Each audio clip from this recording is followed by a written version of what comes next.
and thank you for coming out tonight. This is our 100th video in our speaker series, 100, so it's really exciting. And as always, I thank the Howard Foundation for making this speaker series possible. I'm Suzanne Pachetti Johnson. I'm the program manager here. And so I am very proud to introduce our guest speaker tonight, Lana Eberhard. I am very grateful to you that you're willing to share this very deep and personal experience in such a public way.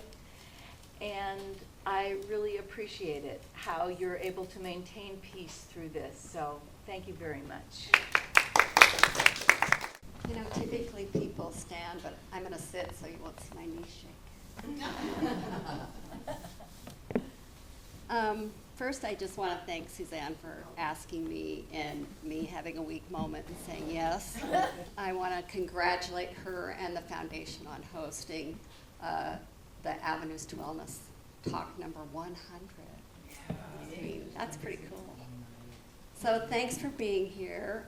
As Suzanne said, I'm Lana Eberhard, likely better known to you as Steve Eberhard's wife, photographer, who's here. Tonight I've been asked to share, and I'll probably be emotional because it's a really personal story, my cancer story. And although I've been dealing with breast cancer for over 25 years, the last 6 have been the most challenging. But I'm willing to bet that most, if not all of you, have a cancer story of your own. If it's not you personally, but a friend, a family member, a coworker. You know, cancer's just everywhere. I'm gonna share mine, and it's gonna be just sprinkled with some ways I've learned to cope and be at peace with a disease that will likely end my life. In September of 1999, we were living in Santa Rosa. I'm 47 years old. Steve and I are getting ready to head out for a houseboat vacation that we took on an annual basis. I'm in the shower, I'm lathering up, and I felt something on my right breast. So I immediately checked my left. I just figured, well, if it's on the left and the right, then it's nothing. But that wasn't the case. The thing was, I had just had an unremarkable mammogram in June. And I felt like I was in the best shape of my life. I went to the gym, I ate right, I drank wheat juice every day. Right after our vacation, I saw my doctor, and she recommended an ultrasound. Since my earlier mammogram was clean, that was the reason for that recommendation. So, the day of my ultrasound, I'm lying on the table, I'm all gooped up, and the radiologist is scanning over my breast, and he stops on this almond-shaped area, and he says, "This is a cyst. This is a classic cyst. If I was writing a textbook about a cyst, this is the image that it would be on it." And then he scanned over to another spot, and he said, "This isn't a cyst. I really don't know what it is, but you should get it checked out. You should talk to a surgeon." Anyway, he was really casual about the way that he said this whole cyst thing, that it wasn't a cyst. And I was just like, yeah, okay, I can do that. But then the nurse was walking me back to the dressing room, and she said, "I'm so sorry." And I knew, why would she say that? So that was the beginning of my journey. I was first diagnosed and treated for stage 1 hormone receptive breast cancer in fall of 1999. And after a lumpectomy, a sentinel node biopsy, which were not common then, and then I had chemotherapy and radiation, and the future looked bright. All my routine follow-up appointments were clean. Then, in October of 2018, I was doing yard work, and it really kicked my ass, which was weird. I mean, I was in good shape, I had good stamina, and a tiny voice in my head thought, And I went, nah, it's nothing. Anyway, I also noticed what felt like a strained muscle in this area of my shoulder. And after a couple of weeks, it still had not healed. So the little voice in my head got a bit louder. And I called my doctor and told her my suspicions, and she ordered a needle biopsy. And it was cancer. So at first I went to my oncologist in Ukiah, and after seeing the pathology report from the PET scan, he told me he couldn't help me. He said he didn't know anybody in Mendocino County that could help me, and he recommended that I go to UCSF and referred me to Dr. Hope Rugo at UCSF. When I saw Dr. Rugo for the first time, she told me that it was a recurrence of the breast cancer that I'd had in 1999, even though it was located in a lymph node in my pectoral muscle. And she said, but it's no longer hormone receptive. She said, it's triple negative. And my initial reaction was, wow, that's good news. You know, a medical test that comes back negative, that's a positive. But her answer was a very definitive no. Not good news. Not good at all. As it turned out, about 12% of all breast cancers are triple negative. And treatment options were limited in 2018. My options were to do nothing, or surgery with chemotherapy and radiation. Or I could go searching for alternate therapies, which may or may not work. And I was now considered stage 2. There are hundreds of lymph nodes in our bodies working really hard to keep us healthy. And my recurrence was in a lymph node in my pectoral muscle. And this area has lots of vessels, making it really dangerous to remove. So after a lot of soul searching, I agreed to chemotherapy, which I had told myself for 20 years I would never do chemotherapy again. But with triple negative, without doing it, I would have been lucky to be alive 2 years later. So I agreed because it needed to be reduced in size in order to be removed. So all my treatments were in San Francisco. And Steve and I would drive to San Francisco every week for my chemotherapy, 3 hours one way. But the chemo did its job. And in May, the node was surgically removed, as well as several lymph nodes in my armpit, and a few of those were cancerous. So in June, I did more chemo as adjuvant therapy to kill any stray cancer cells that might have been missed. Then it was time to heal and get my life back. When I was diagnosed with cancer those many years ago, I didn't want anyone to know, simply because it was hard to say the words out loud. It still is. I have cancer. I'm at the tail end of a long line of generations who had come to believe cancer was probably a death sentence. That made telling my family even harder, and it was the worst experience for me.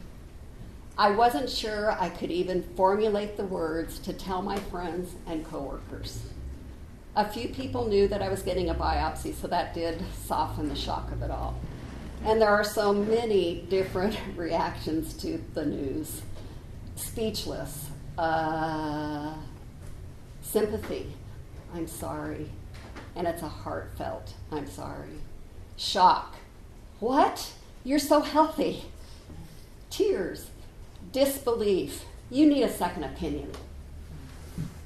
Anger, effing cancer, and support, what can I do? And what could they do? The truth about any health crisis is that it can be very lonely. Every examination, every treatment, every surgery, every blood draw, all the side effects, all the recovery cannot be experienced by anyone but you. The physical wear and tear, the emotional ups and downs, the mental exhaustion, all you. There are so many aspects and sidebars to dealing with everything involving treating and enduring the disease. And everyone who knows you wants to know how you are. How is the treatment going? And in my case, after every surgery, every treatment, are you cancer-free? Before I was diagnosed, I really didn't give it all that much thought. But in 1999, after the word got out around work, there were 2 women who came to me separately to let me know they were breast cancer survivors. One for 12 years and the other for 16. They became a mini support group. And it was awesome. They both handled their diagnosis differently. One, the one who had survived 12 years, didn't tell anyone except her husband. And as a matter of fact, she was diagnosed around Thanksgiving, and they were having her in-laws over for dinner, and she had the surgery right before, including a mastectomy on the side that was affected, and she had dinner, and they never knew. Jane, on the other hand, my other friend who had been diagnosed 16 years earlier, told everybody. Her message to me was that there's power in numbers. And she said people want to help however they can, and you should let them. So the biggest takeaway for me was that they had survived. This is 1999, and here are 2 women standing in front of me, so alive. The cancer was not a death sentence. The other was that there is power in numbers. Now I ask myself, where would I be without all the people who supported me along the way?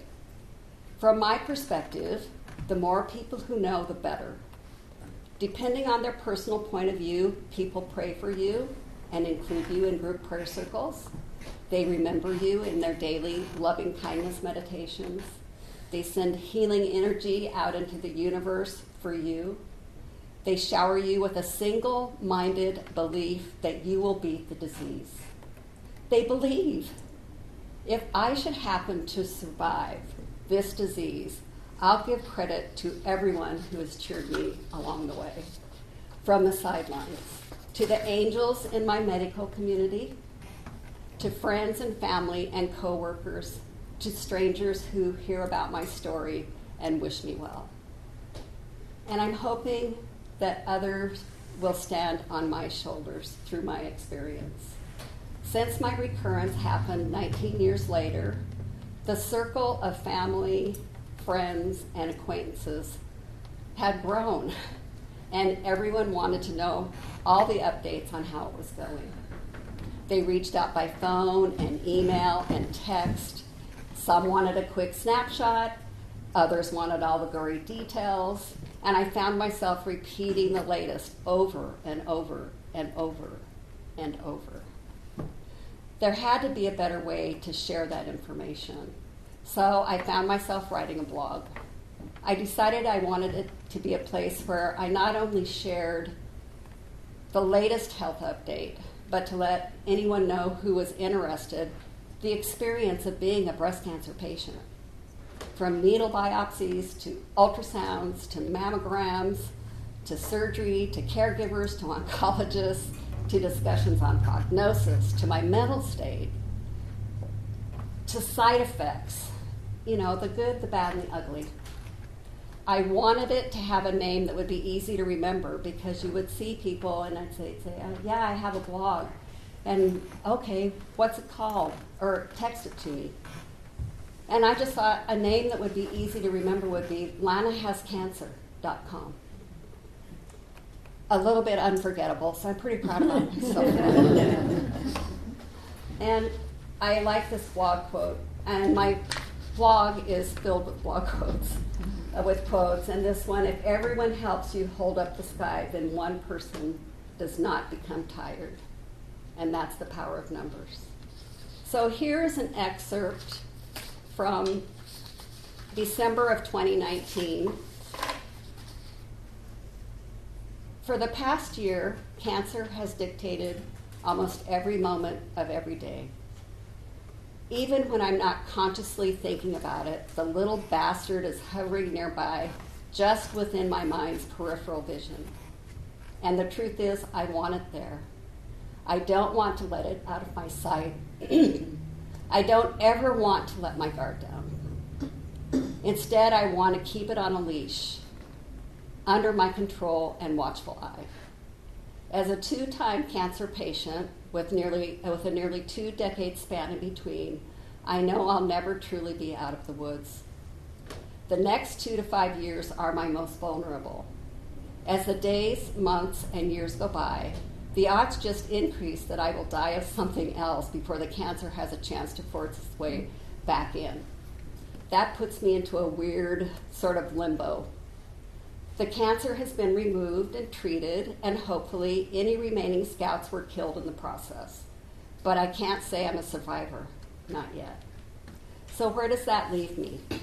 It leaves me pondering, who am I now? Even though cancer hasn't killed me yet, it did kill the part of me that had come to believe cancer was something I had once a long time ago. It killed the me who enjoyed good health and feeling young for her age. It killed the me looking forward to her upcoming retirement with all the cool possibilities for crazy adventures and fun new experiences that lie ahead. It killed the me who joked about what an adjustment it was going to be for my husband Steve and I to spend all our time together, hoping we didn't drive each other crazy. It killed the me I used to see in the mirror and replaced her with this super skinny old lady with crazy curly hair and eyelashes that keep falling out. Now what? Learn to love the me that I've evolved into because of cancer. Embrace life for what it is and try to stay in the moment. Spend more time with friends and family. Have fun. The following month I posted this. January of 2020. My cancer is back. There's just no way to put it more delicately. It's not a delicate subject. Here's the timeline. January 17th, I arrived for a routine mammogram followed by an ultrasound of the right pectoral area where the worst of the cancer has resided. The mammogram was unremarkable. The ultrasound, not so much. On top of the pectoral muscle, we could see a little nodule, and it was suspicious. The radiologist tells me I should have it biopsied, and a needle biopsy is recommended. On the 21st of January, I arrive for the ultrasound-guided needle biopsy. A nurse takes me back to the changing area. A radiologist numbs the area, inserts a fine needle into the mass, and we wait for the pathologist to come take the tissue sample. I am told she might take as many as 3 samples if she doesn't get enough tissue from the 2 excavations. My word, not a medical term, I don't think. The pathologist arrives. I watch the monitor as she digs into the little marble-like mass, aggressively grabbing tissue. Not to worry, I couldn't feel a thing. She leaves the room with the sample. The radiologist checks to see if the pathologist is happy with the amount of tissue she has retrieved. And she is, except she wants to get more should additional testing be needed. Ding, ding, ding. Red flag, red flag. I am now convinced it's malignant. My conviction mounts when she takes a 3rd sample. Now we wait. The radiologist tells me I should have the results by Friday, and I should make an appointment with Dr. Rugo to follow up. I get it scheduled for late afternoon on January 30th. On January 24th, we are on pins and needles all morning waiting for a phone call. Around noon, I send a message, and soon I get a call letting me know they wished they had better news, but it is cancer. The pathology report stated that the mass does contain abundant tumor cells. As much as I'm prepared for this result, I still had a smidgen of hope I would be wrong. There are times in your life when you really, really want to be proven wrong, and I really, really wanted that. It's mind-boggling that this is my reality just a little more than 6 months after my last treatment. I find myself wondering if I'm a cancer incubator. The good news is, and yes, there is good news, this mass is tiny. It's in a location that is easy to get to, and it is surmountable. So, as I recently told a good friend and fellow breast cancer warrior, Steve and I are in a bit of a funk, but 100% optimistic. Just one day at a time, staying in the moment as much as possible and trying not to get ahead of ourselves, counting our many blessings and feeling confident this will be nothing more than a big bump in the road we will navigate over with each other's love and support and that of our family and friends. And my quote for that post was, above all, be the heroine of your life, not the victim. And that was Nora Ephron that said that. So even though the cancer had returned, it was small. So in February, there was another surgery, adjuvant therapy. This time was oral chemo that I took through the end of November. And on the bright side, the drugs were delivered to, so we didn't have to, and we only had to go to UCSF for checkups. And I also had 8 weeks of radiation in Ukiah. Radiation during the time of COVID was nothing like the experience I had in 2000, but that's a whole other story. Very lonely experience. So here's what I posted in October 2021. Curveball. It seems almost impossible that more than 3 months have passed since my last post. It was a time for stepping away from my extraordinary cancer journey and taking a side trip on the road to ordinary. Steve and I celebrated 40 years of marriage. There was a vacation spent with friends and family that included lots of relaxation and laughing and plain old silliness. And after more than a year of pandemic isolation, we've had several occasions of overnight guests with lots of catching up over home-cooked meals and wine. We've met groups of friends for dinner, all outdoors of course, where we good-naturedly complained about the heat and our various aches and pains and told stories on ourselves that made us laugh until we cried. Most weeks, the girlfriends gathered for an afternoon of Mexican train or a card game. In spite of the lingering pandemic, it was a pretty good summer. The ordinariness of it all was intoxicating. But there was something lingering, unspoken. When I had my checkup the previous June, the PET CT scans had revealed a small glowing nodule in my lung. Too small to biopsy, something to keep an eye on. It was decided then that I would return in 3 or 4 months for another PET to see if it changed. The only person who knew, besides my caregivers, was my husband, Steve. And since there really wasn't anything to tell, we decided to keep it that way. This past Monday, I had the follow-up PET CTs, and on Tuesday afternoon, I saw Dr. Rugo. When I arrived, she hadn't seen the preliminary report, so we all went over it together.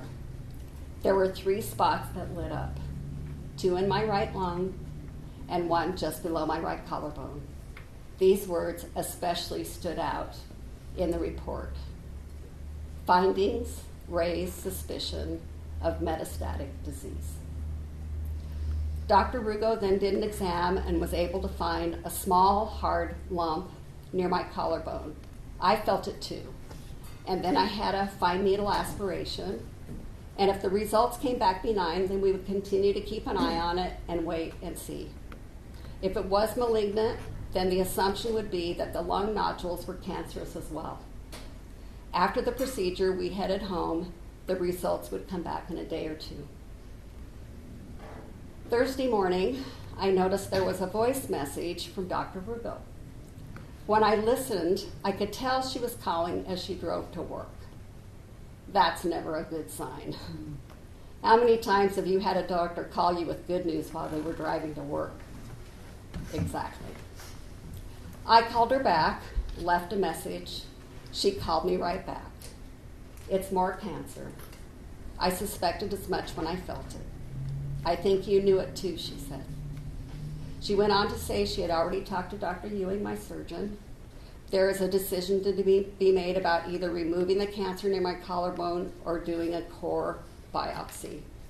Dr. Rugo did mention the possibility of immunotherapy. Yesterday morning, I got a notification in my chart, which is online records of my visits and appointments, that I had an appointment with Dr. Ewing's nurse practitioner, Shelley, on Wednesday morning.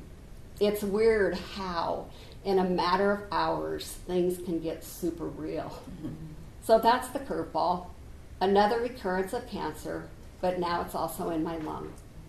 The bright side is that it's slow growing and was found early on. I'll be forever grateful for the adventures of summer 2021. But now my cancer journey continues. I know I'm in good hands. I'll keep you posted. And my quote for that day was, "Fate keeps on happening." So yes, the cancer had returned, only this time it was inoperable. And it had metastasized to both my lungs, and I was now diagnosed as stage 4, unresectable, metastatic, triple-negative breast cancer. There's a mouthful. I continued on the oral chemo, but at a much higher dose.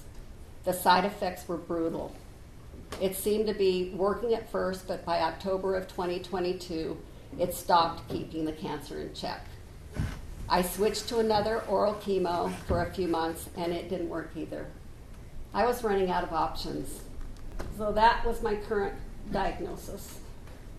Then in January 2023, along came a research study for patients with unresectable, locally advanced, or metastatic triple-negative cancer. It seemed like it was developed with me in mind. So within a couple of treatments in the research study, my tumors were shrinking and my tumor markers were dropping. Within months, the cancer in both my pectoral muscle and my left lung were undetectable. It felt like a miracle. In March of 2023, I posted this on my blog. As someone living with triple-negative metastatic breast cancer, it's rare for your oncologist to smile or show any excitement after an examination. But that's been my experience for the past 4.5 years anyway. But last week, when Dr. Rugo examined the area where my main mass resides, she said, "I can't feel the edges." She was smiling. She was excited. It was a thrilling moment, and it made me excited too. It felt like I could quit holding my breath and genuinely enjoy the moment. As I traverse my way as a lab rat in this research study, I've been fortunate to be favored with a bit of good news every week, encouraging news. This week, I completed cycle 4, day 8. I'm now enjoying a week off, although I do have CT scans scheduled for this coming Wednesday. Fingers crossed, the scans will show that the nodules in my lungs are shrinking as well. I'm grateful for the opportunity this trial has given me. It's exciting to think that my successful participation might open the door to a treatment option that could extend the life expectancy of what must be thousands of other patients just like me. And my quote was, "Enjoy the little things, for one day you may look back and realize they were the big things." And that's Robert Brawl. So the only hiccup was, after 11 months in the trial, the cancerous nodules in my right lung continue to slowly increase in size. So in mid-November, I dropped out of the trial in order to receive focal radiation, which is a targeted radiation on 2 of the largest lung nodules in my right lung, and that was in December of 2023. So after what seemed like never-ending treatments in a battle, it often felt like I was losing. I've not had any infusions for 15 months. I'm not taking any prescribed medications because I've had no symptoms to treat. Do I still have cancer? Yes, I do.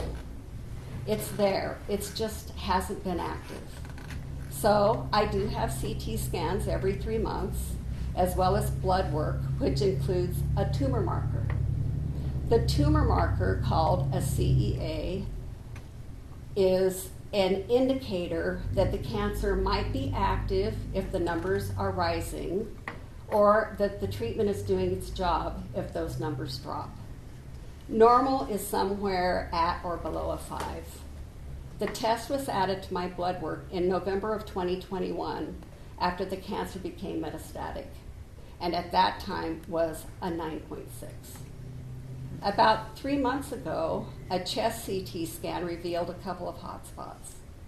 One in the right paratracheal lymph node, and the other in a node located near my right collarbone. My CEA was 80.5.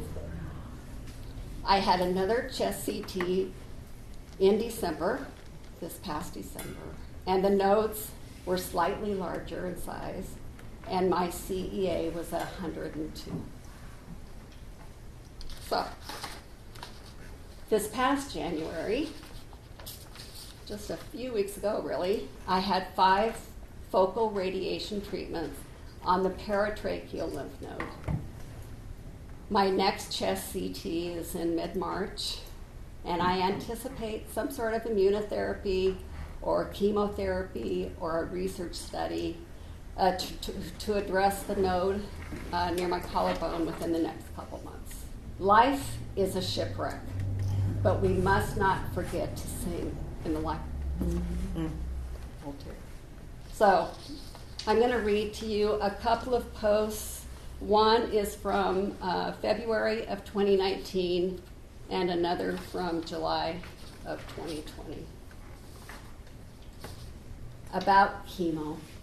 This is from 2019. Listen, having chemo is not for sissies, even though it can turn you into one. I'm not saying I feel like a sissy. I don't. But I do feel human. I feel vulnerable. I feel tired. I feel old. I feel lost. I feel alone. No one can do this for me. There are no pitch hitters. Even though I feel enveloped by love and support and caring, it is still a solitary journey that I'm on. Each time I hear from someone who is just finding out about my disease, or who has read my blog for the first time, or has known but just hasn't known what to say, I'm touched to my core. My eyes well up with tears out of appreciation, and a bit of sorrow for having this be the situation that brings us all together in such a profound way. But this is what I am reminded about cancer every week when we step out of the elevator into the 5th floor infusion center and see everyone sitting in the infusion chairs getting their treatments just like me. Cancer is blind. It is blind to age, ethnicity, gender, religion, fitness level, height, weight, economic status, political point of view. Cancer doesn't care if you are mean or kind, meek or fierce, apathetic or extroverted, educated or illiterate, employed or unemployed. Cancer does not discriminate. It tries to own us. Cancer will not own me. Like Mary Tyler Moore once said, You can't be brave if you've only had wonderful things happen to you. Go, Mary. And this is a blog post I called Strong that was from July of 2020. I've been told I'm strong. My mom just said it again the other day. Throughout this entire journey, that's the one word that comes up over and over again.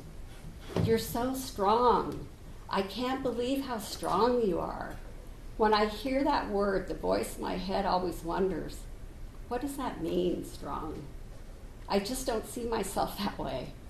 That being said, I'm not saying that I'm the type of person who melts into a puddle on the floor, rolling around crying, why me, why me? What have I done to deserve this? Feeling sorry for myself seems like one more burden I just don't have the energy to deal with. The truth is, I don't feel strong. I feel tired. I feel numb. More than that, I simply feel like this is the hand I've been dealt. I didn't put myself in harm's way, and now I have cancer. I didn't have someone cough on me and caught cancer. Yes, I have cancer, but it's not my fault. It's no one's fault. It just is. That leaves me navigating through the muck of it all. I am forced to forge ahead for as long as it takes. Do I like it? No. Do I feel strong? No. I'm just putting one foot in front of the other and trying not to fall flat on my face. I don't see any of it as being strong. I see it as a constant fight to survive a disease that ultimately wants me to stay alive too. Let's be honest.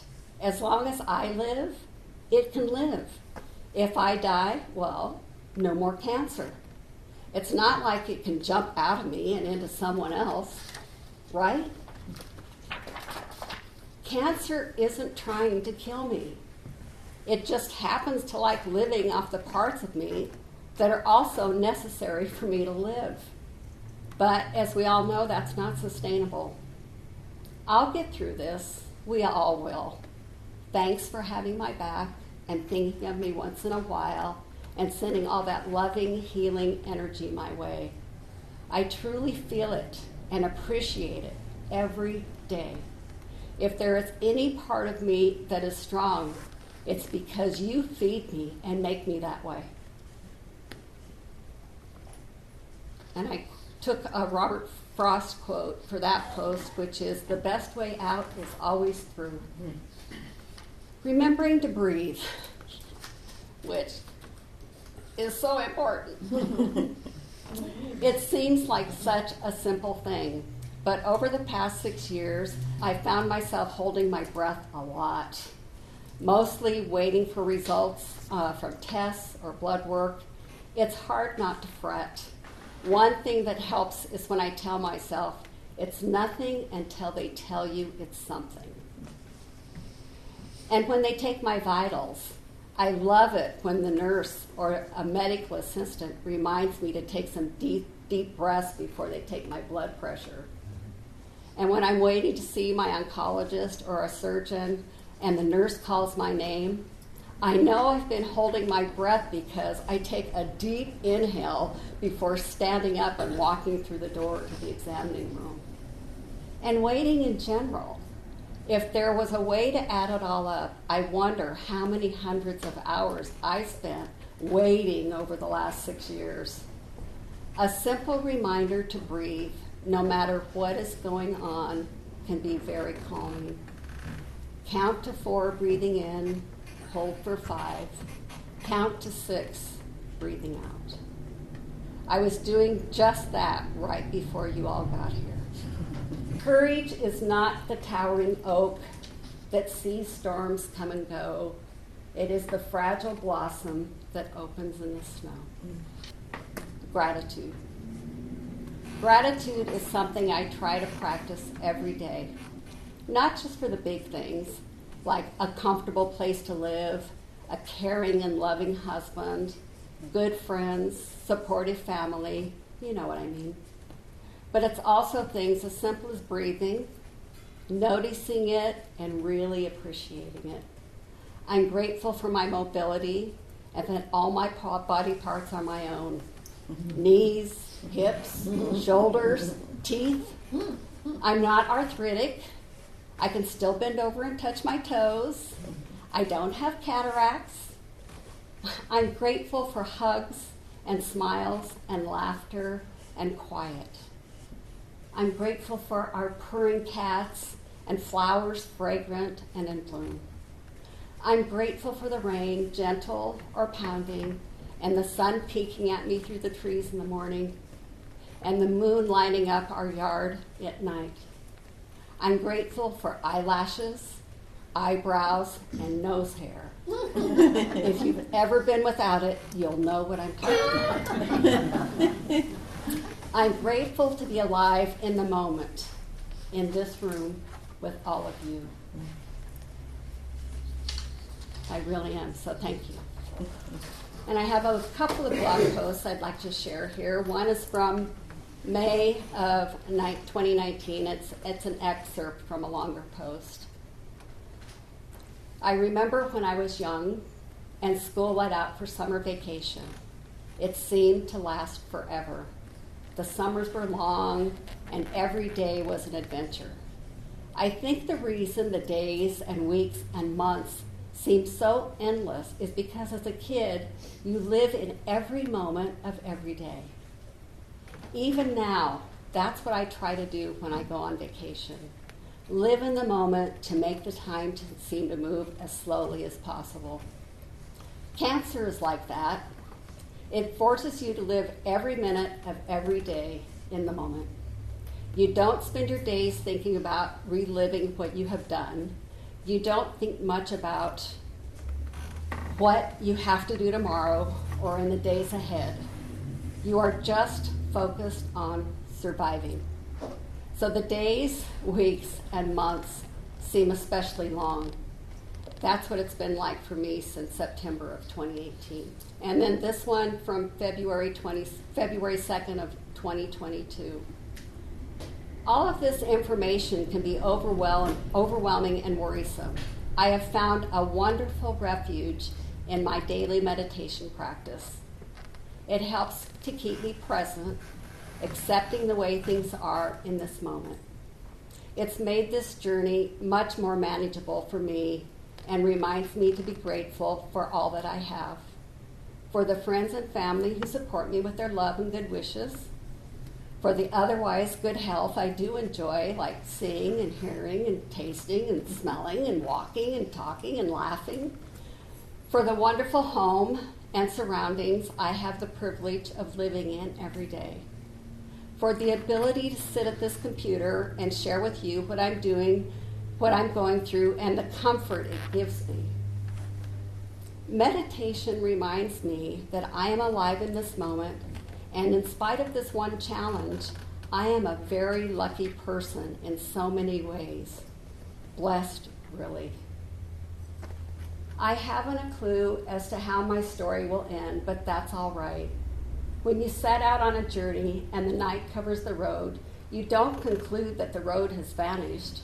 And how else would we discover the stars? So these are some things that are true for me as I navigate along this crazy trip that I'm on. I call it a ride, really, anymore. Is I try to be proactive about my health. I try to listen to that little voice. And if it's just a little niggling thing, I get it checked out as right away because I need the peace of mind. It gives me peace of mind to be proactive. I've had and known people who are afraid to find out what's going on. And one person I know knew that she probably had breast cancer, but she was afraid to go find out. And by the time she went, she was stage 4, and she didn't make it. So that was a lesson for me all those many years ago when that happened, before I ever had breast cancer. And I try not to make any decisions out of fear. This is a scary thing to be on a cancer journey or any life-threatening illness. And a lot of times you'll be sitting with a doctor or your oncologist or your surgeon, and they'll say, okay, these are your options. What do you think you want to do? I never make a decision in that moment because I don't want to make it because I'm afraid of what will happen if I don't. So I always go home and think about it. And Steve and I have, since 1999, have audio recorded all of our appointments. And here's the reason why. And I'll never forget this. We were at an appointment, and the oncologist was talking, and we're listening intently, and she said this word, and I don't even remember what it was anymore, but I remember we both looked at each other, and our brains froze. And she kept right on talking. And we didn't really think about it. We get back in the moment, and we're listening to her, and we're driving home, and we're talking about, that's upsetting. This is scary. But we got home, and we listened to this audio recording, and those few sentences that we missed just softened everything. She was talking about a possibility of something that had really nothing to do with where we were at in that moment. And it was so reassuring to listen to that audio recording and say, whew, okay, dodge that bullet. And I also feel like knowledge is power, and this is something else that I've felt for myself since 1999 is I do a lot of research when I get a diagnosis or I'm told about chemotherapies or I'm given various options for treatments. I go home and I get on, we're so lucky to be able to get on the internet and Google whatever, and I try to become as knowledgeable about what I'm going through as I can, because I want to sit with my caregivers and have an intellectual conversation with them and be able to say, look, I know these are my options, but this is what I feel is right for me. And the other thing that's been invaluable, which I wish I would have done back in 1999, but I have done since October of 2018, is have this blog or even have kept a journal, because just giving this talk and going back and going through my blog, I was surprised at how I've evolved over this time, and that the person that I was in September of 2018 is not the person who is sitting here in front of you today. I was so afraid then, but I'm not afraid anymore. And I try to let people help me, even if it's just coming over and sitting and having a conversation and letting people know what's going on. And as much as I can, I really do try to stay in the moment, because every moment's precious now. It just seems more precious than it used to. And I don't know what tomorrow's going to be about. I don't know what it's going to bring. And I've also discovered it's okay to laugh. You know, so what? I'm stage 4 metastatic triple negative breast cancer. It didn't take my joy away from me. I'm not going to give cancer that power. I'm going to keep my joy. So I want to read this blog post that I think is pretty cool, that I had completely forgot about, that I posted in April of 2019. That's called 86 Pounds Buck Naked, because that's how much I weighed back then with the chemotherapy I was going through. It's been a pretty quiet week since my chemo on Tuesday, and I've been doing a lot of visualization about my tumors dissolving. When I'm in the shower, I imagine the tumor breaking up into tiny little granules and swirling down the drain, screaming, "No!" while I stand there with a shit-eating grin on my face. It is a powerful few moments where I feel like there is a cleansing happening inside and out. The other thing I do when I'm laying down is I cut my hand over the tumor site, and I imagine that it is a very destructive magnet that only seeks out nasty cancer cells. Then I slowly move my hand across my chest and up my throat, and then when I get to my mouth, I blow the cells off my hand and watch them dissipate into the atmosphere, drifting off as harmless little nothings. Here comes that silly grin again. My infusion on Tuesday was number 12. Number 12. It was supposed to be my last one, and I can't help but think about that a little. But I have this week and next week to go.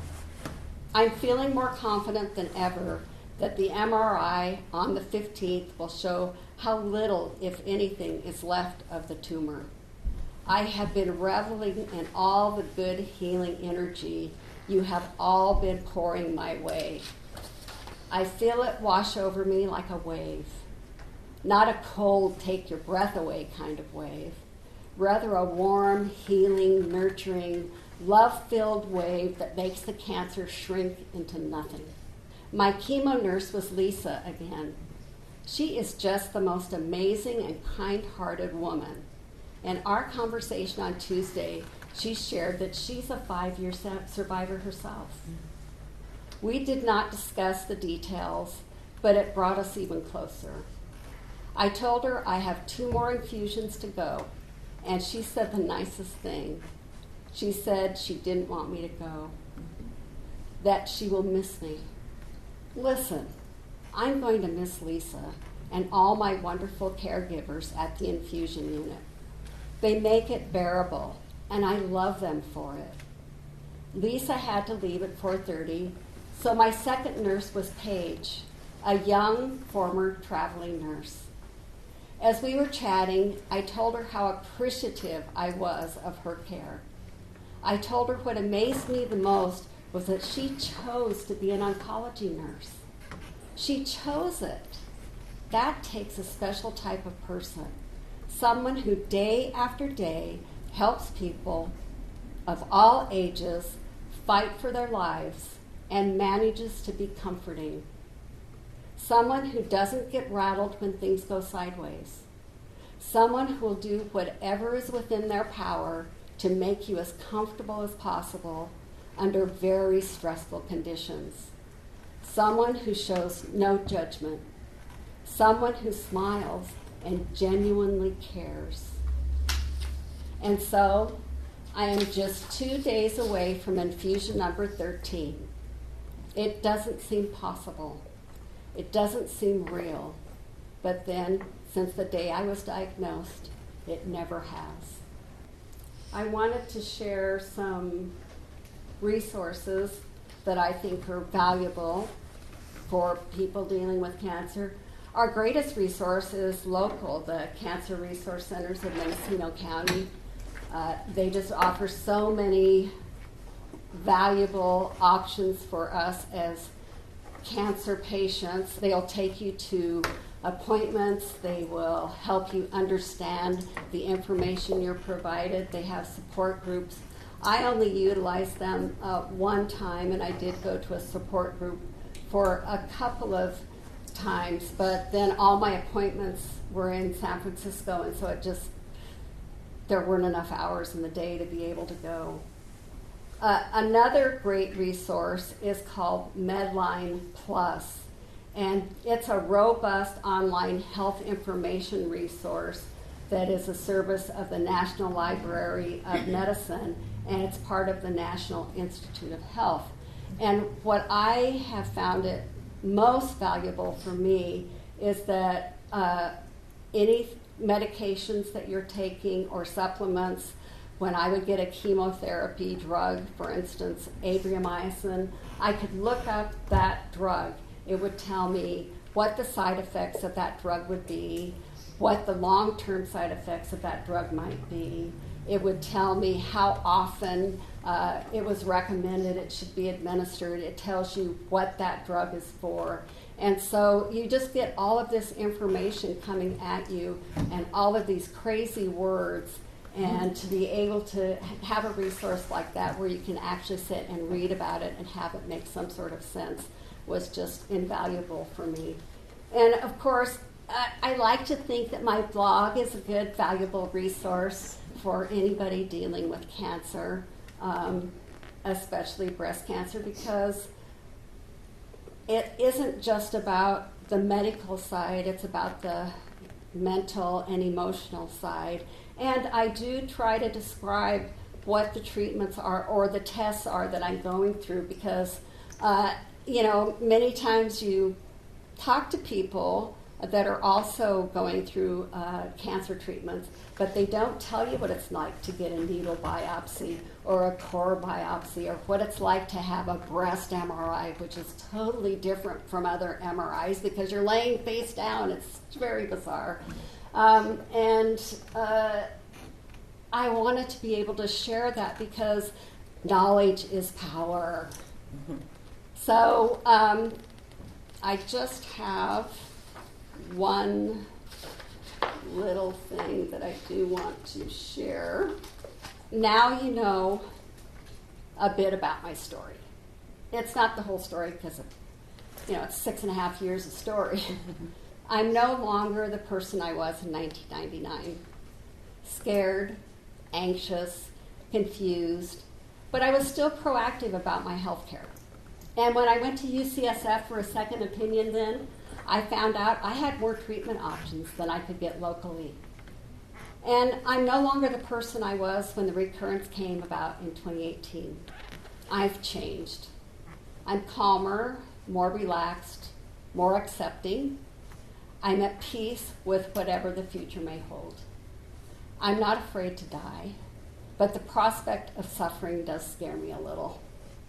Every holiday, birthday, special occasion, I always wonder if this will be my last Christmas, my last New Year's, my last birthday, our last anniversary, my last trip up north to visit my friends and family. I don't want my pets to outlive me. I think about things like that. It's been and continues to be an unpredictable ride. And my husband and best friend Steve has been with me every step of the way. Sometimes I think it's harder on him than it is on me. It's hard to be on the outside looking in. So thank you, Steve. You are my everything. And I want to leave you with this last quote. An optimist is someone who figures out that taking a step backward after taking a step forward is not a disaster, it's a cha-cha. Thank you. Any questions? I just want to say thank you for opening your heart and telling your story. You're welcome. Well, Thanks you for much listening. appreciated.